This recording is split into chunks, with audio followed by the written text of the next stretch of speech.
Have you ever heard of the Phantom King of car theft? Meet Maurizio Percan, the man who wore this crown with a dubious pride. An immigrant of Italian descent, Percan carved out a notorious reputation in the annals of American crime as the greatest car thief of his era. His modus operandi was unique. He dealt in stolen airbags. Why airbags, you ask? Well, they were valuable, untraceable, and could be sold high after buying low from his network of thieves. Percan didn't just steal. He built an empire. A syndicate of car thieves, all feeding into his lucrative airborne trade. From $1,000 to $2,000 a pop, the profits stacked up, and so did the stolen airbags, safe from police eyes in hidden locations. But as his network expanded, so did the risks. Little did he know his empire was about to crumble. Born in Italy and immigrated to America, Maurizio Percan was not your average immigrant. He was a man with ambitions, but they weren't exactly what you'd call honorable. As a young man, Maurizio was drawn to the quick and easy money that came from the world of car theft. But he wasn't interested in the cars themselves. No, he was far more intrigued by what was inside them, specifically the airbags. Airbags, you see, are incredibly valuable. They're also conveniently almost impossible to trace. Maurizio saw an opportunity and seized it. He started small, stealing car parts from parked vehicles, but it wasn't long before he had built an empire. He had a network of thieves working beneath him, stealing airbags and bringing them to him.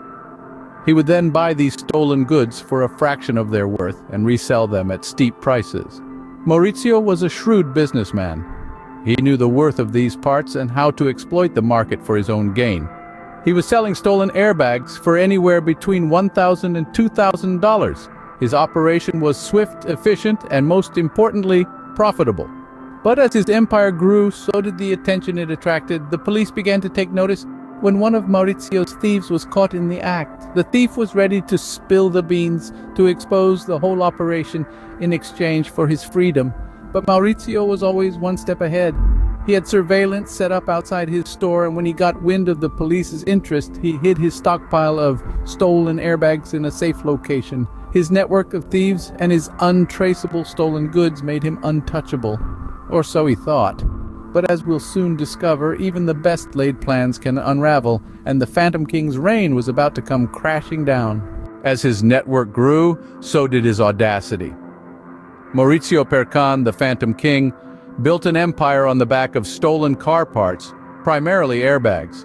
He was a mastermind, a puppeteer pulling strings from the shadows. His network of car thieves expanded across the country, creating a syndicate that operated like a well-oiled machine.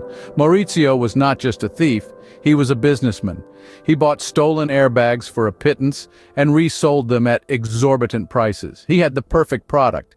Airbags were valuable, and crucially, they couldn't be traced. Maurizio was not just stealing, he was profiteering. However, Maurizio's empire didn't go unnoticed. The police had their suspicions, and when one of his thieves was caught, they thought they had their break. The thief, desperate for freedom, was ready to spill the beans, but Maurizio was always one step ahead. He'd been keeping an eye on the police through surveillance outside his store. When he saw them closing in, he acted swiftly, hiding his stolen goods in a safe location. In a twist of fate, in 1997, the Honda car company began putting serial numbers on airbags. The police, always on Maurizio's tail, seized the opportunity. They ordered airbags from Maurizio and started cross-referencing the serial numbers with their car theft reports. The jig was up. They found a vast number of stolen airbags, estimated between 40 and 50,000, costing around $60 million back then, a fortune that would be worth much more today. Maurizio had outsmarted the police, expanded his empire, and gotten away with his crimes for years. But as the saying goes, pride comes before a fall.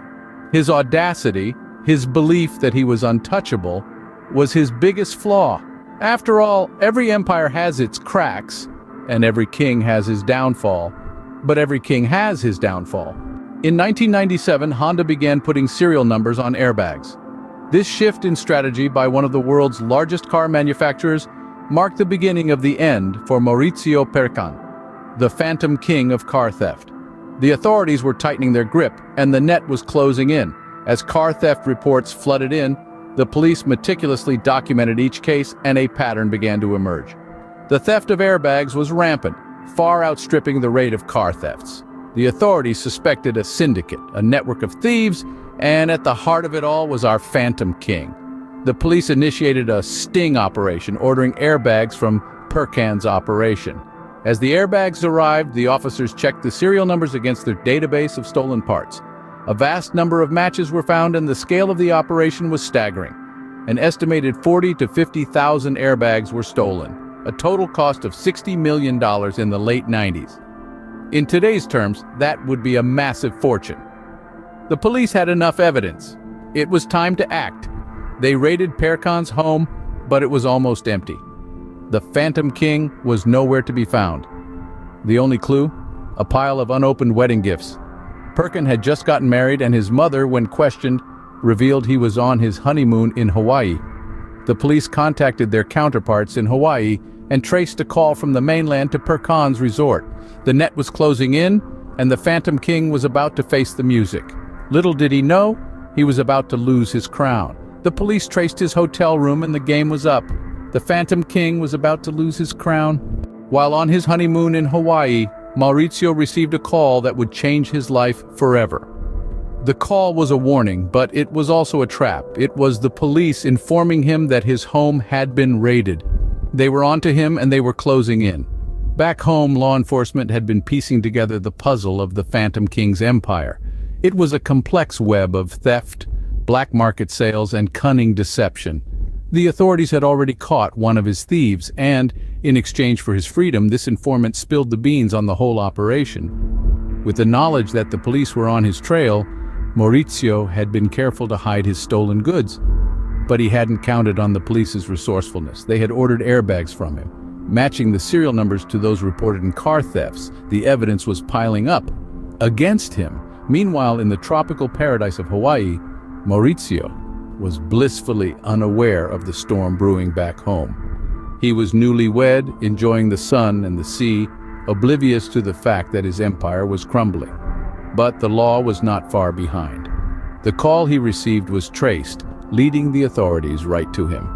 The Hawaiian police swooped in, apprehending him in his hotel room. The Phantom King's reign was over.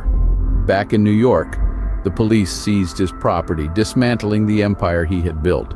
The stolen airbags, which he had sold for thousands of dollars, were recovered. The authorities estimated that between 40 and 50,000 airbags had been stolen, costing around $60 million in those days, a figure that would be significantly higher today. Finally, Maurizio was brought to justice. He was sentenced to 10 years imprisonment, his wealth and property seized. The man who had once been the Phantom King of car theft was now just another inmate in a prison cell. Thus ends the reign of the Phantom King of car theft. Maurizio Percan's story serves as a stark reminder. A man of Italian descent, Percan built an empire on stolen airbags, capitalizing on their value and untraceability, but his reign as the Phantom King of car theft wasn't without consequences. The fallout from his operation led to significant changes in the automotive industry and law enforcement practices.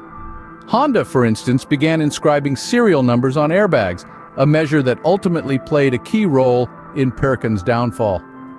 Law enforcement agencies, too, began to pay closer attention to car part thefts, documenting every reported incident meticulously. The numbers speak for themselves. An estimated 40 to 50,000 airbags stolen, totaling a staggering $60 million. This audacious theft operation, while short-lived, had far-reaching implications. In the end, Percan's 10-year prison sentence and the seizure of his wealth marked a definitive end to his reign. The Phantom King may have fallen, but his legacy remains a haunting reminder of the cost of crime.